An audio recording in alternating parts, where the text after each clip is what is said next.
Master. આવો સરપંચ કાકા, ઘણા દિવસે આવ્યા છો આવ્યા. શું કાકા? કાકાને તો ઘણા દિવસે વિચાર્યો હતો, પણ આજે કાગળ જેવું પડ્યું એટલે આવું જ પડ્યું. બોલો કાકા, શું કામ લઈને આવ્યા છો? આ મારો પૌત્ર પ્રજ્વલ તમારી શાળામાં ધોરણ 4 પાસ કર્યું, પણ હવે એને શહેરમાં ભણવા મોકલવો છે. પણ શહેરમાં શા માટે? અમારા ભણતરમાં કઈ ભૂલ પડી? અને પ્રજ્વલ તો ભણવામાં બહુ હોશિયાર છે. એ બધું સાચું, પણ પ્રજ્વલને ઇંગ્લિશ મીડિયમમાં ભણાવો છે. અરે કાકા, 5મા ધોરણથી અમુક વિષય અંગ્રેજીમાં જ છે.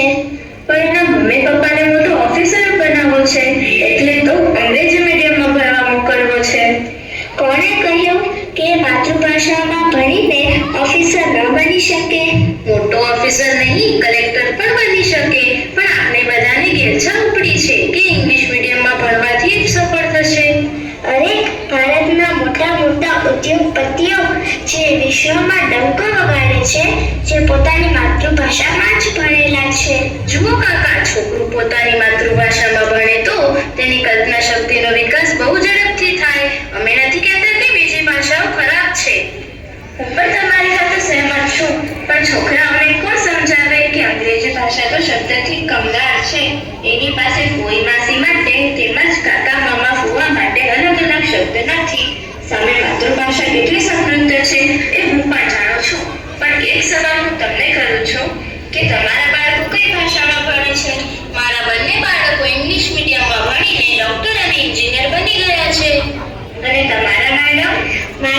મારે તો એક બાબુ છે, પણ એના પપ્પાની હઠને કારણે તે અંગ્રેજીમાં ભણે છે, કારણ પછી તેને ફોરેન ભણવા મોકલવો છે. બસ, મોટો પ્રશ્ન અહીંયા છે. માતૃભાષામાં ભણતરનું મહત્વ જાણવા, સમજવા, સ્વીકારવા છતાં આપણે અપનાવતા શા માટે નથી?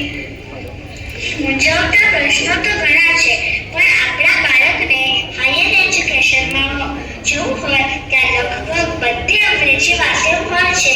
તેથી ત્યાં આપણું બાળક નબળું પડે છે. સાચી વાત છે. આપણું માતૃભાષામાં ભણેલું બાળક જો અંગ્રેજી બોલી શકતું નથી તો વિશ્વના ફલક ઉપર જ્યાં બધા જ ક્ષેત્રોમાં અંગ્રેજીની બોલબાલા છે ત્યાં તે હું ઉતરે છે.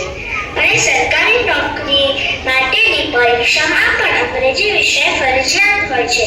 તેમાં પણ માતૃભાષાવાળા વિદ્યાર્થીઓ ટકી શકતા નથી.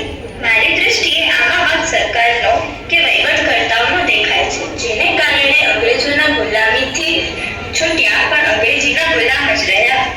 ખરેખર પહેલા સરકારે સિસ્ટમ સુધારવી પડે તો જ સુધારો આવે.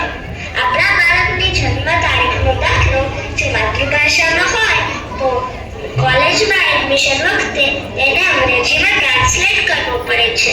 તમારી વાત સાચી છે. સરકારે પણ ઘણા વર્ષો સુધી અંગ્રેજોના ગયા પછી પણ કાયદાઓમાં સુધારા ના કર્યા અને કોર્ટના ચુકાદાઓમાં પણ છેલ્લે એવું લખવામાં